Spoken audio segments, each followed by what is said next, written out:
The old iron gates groaned. They hadn't been touched in years. The house loomed at the end of the overgrown driveway, a looming shadow against the moonlit sky. 4 friends stood at the edge of the property, urban explorers they called themselves. They were ready for their next adventure, ready to uncover the secrets of the abandoned house on Elmwood Street. Jessica, as Jake. Ready, guys? Jake, the leader, grinned.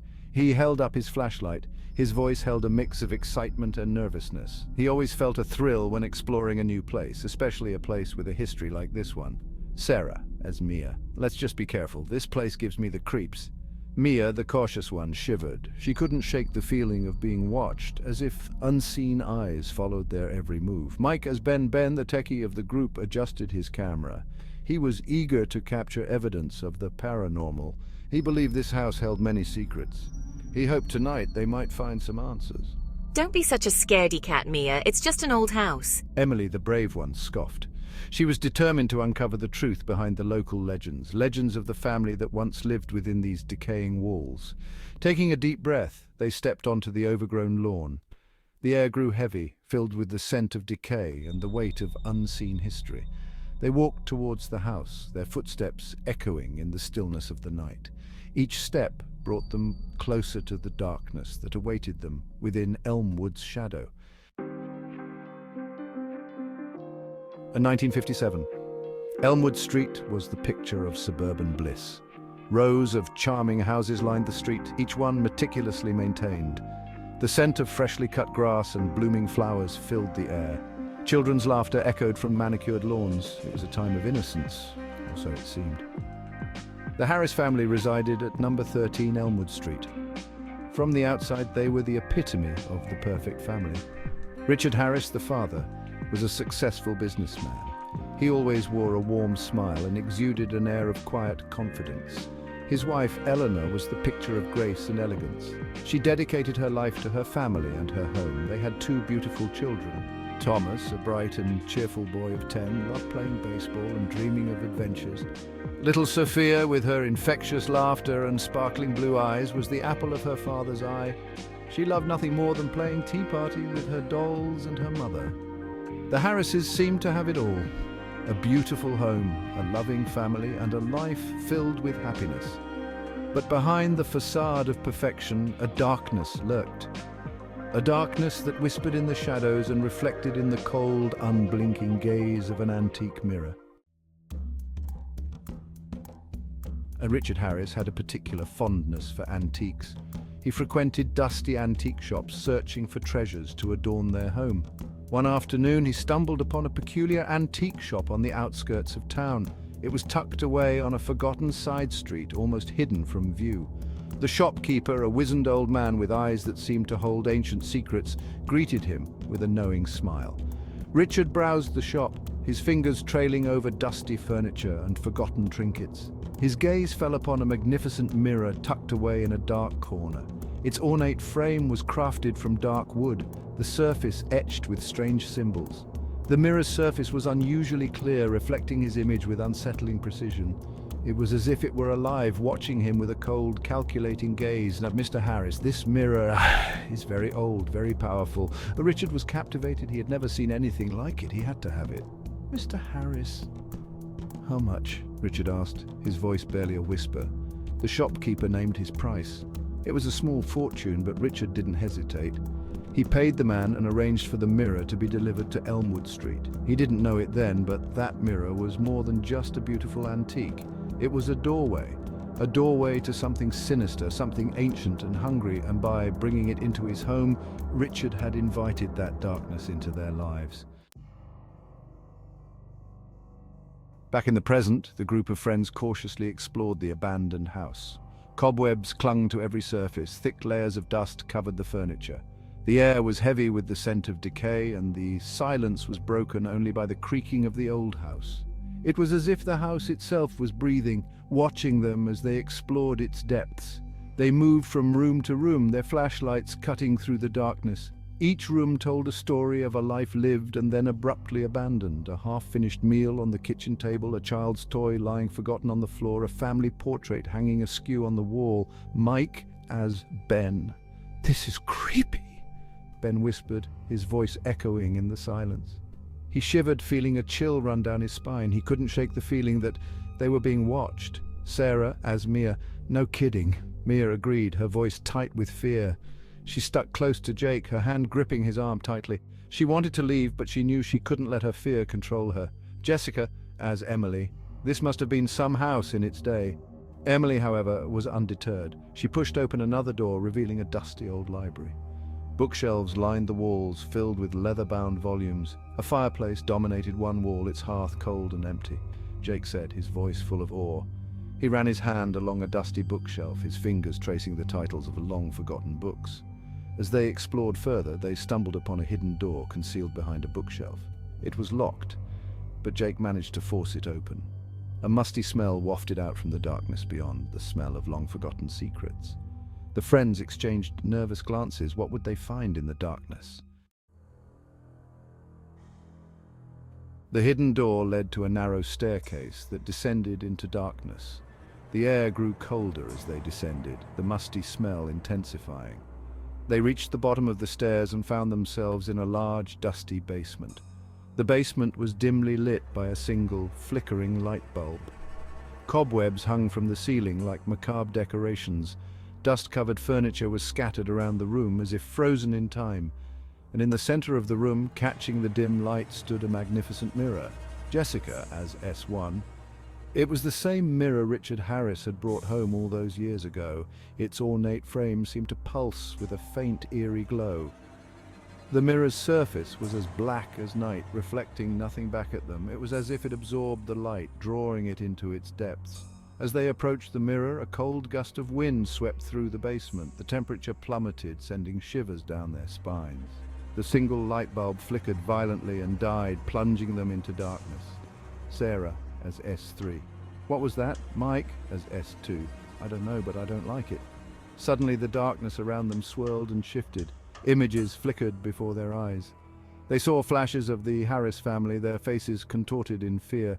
They heard whispers, faint and chilling, echoing through the darkness, and then, just as suddenly, it was gone. The basement was silent once more, the only sound their own ragged breathing.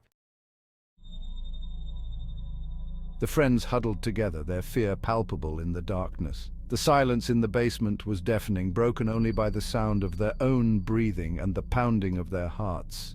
Each of them could feel the weight of unseen eyes upon them. Jessica as S1. What was that? Mike as S2.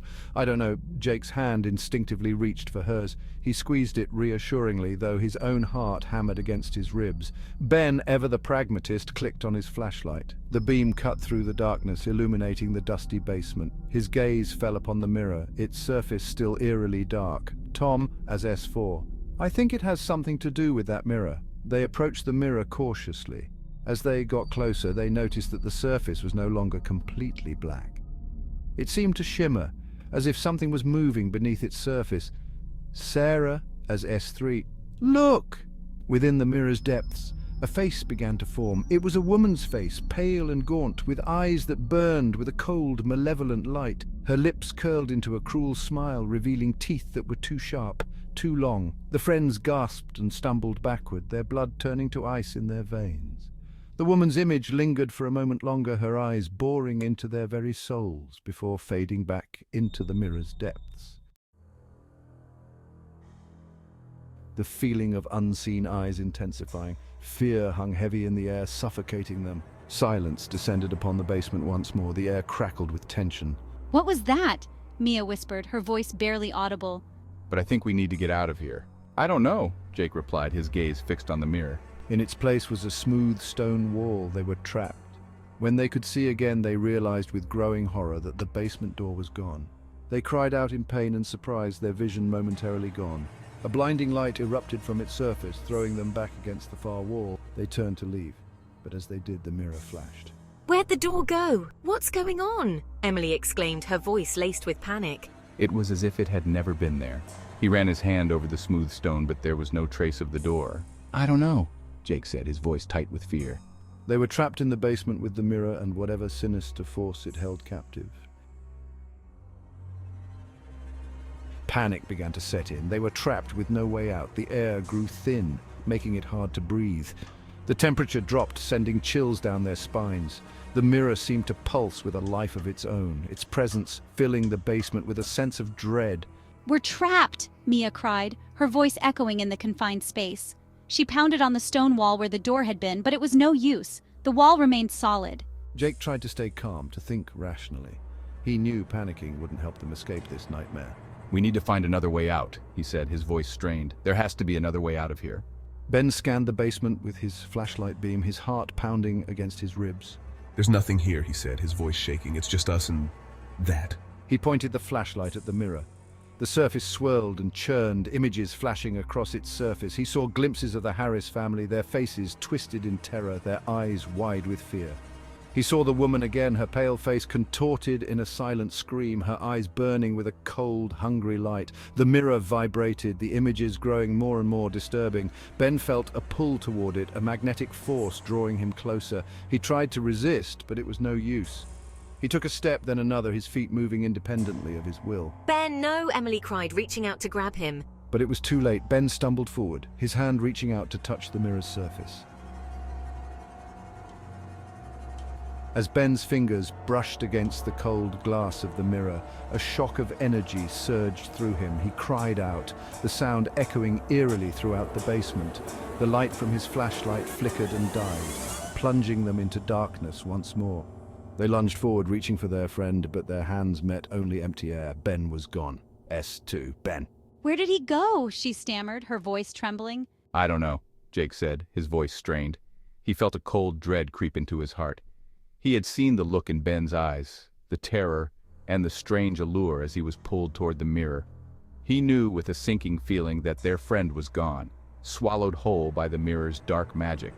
The mirror pulsed once, a soft, almost imperceptible thrumming that resonated deep within their bones. The air grew colder, the silence heavier. They were trapped in the basement with a malevolent entity, and now one of their own was gone. Mia sank to the floor, burying her face in her hands. Tears streamed down her face, her body racked with sobs. Emily wrapped her arms around her friend, trying to offer some comfort. But her own fear was a living thing, twisting in her gut. Jake stood protectively in front of them, his gaze fixed on the mirror. He knew they had to escape, but how could they fight something they couldn't understand? Something that could make Ben disappear into thin air? He felt a chill run down his spine, and for the first time that night he felt truly helpless. They were trapped in a nightmare, and he didn't know if any of them would make it out alive. The remaining friends huddled together in the cold, dark basement. The silence was broken only by Mia's soft sobs and the frantic beating of their own hearts. The air hung heavy, thick with fear and the lingering presence of something ancient and evil. Jake, his eyes never straying from the sinister mirror, felt a growing sense of dread. He knew they were in grave danger, but he had no idea how to escape the clutches of the malevolent force that held them captive. The mirror pulsed again, its surface rippling like water disturbed by a falling stone. A low hum resonated from its depths, a sound that seemed to vibrate deep within their bones. Then a face began to form in the mirror's dark reflection. It wasn't Ben's face, nor was it the terrifying visage of the woman they had seen before. This face was different, older, its features twisted into a grotesque mockery of a smile. The eyes that stared back at them were cold and calculating, filled with an ancient hunger. "Who are you?" Jake choked out, his voice hoarse with fear. The lips of the face in the mirror moved, but no sound came out. Instead, a voice echoed in their minds, cold and sharp as shattered glass. The voice hissed, sending shivers down their spines. The mirror flashed, bathing the basement in an unearthly light. Then, as quickly as it had appeared, the face vanished, leaving the friends in darkness once more. Jake, Emily, and Mia huddled together, their fear a tangible thing in the confines of the basement. They were trapped, their fate uncertain, with only the echoes of their terror and the chilling presence of the entity in the mirror for company. The haunting of Elmwood was far from over. It had only just begun.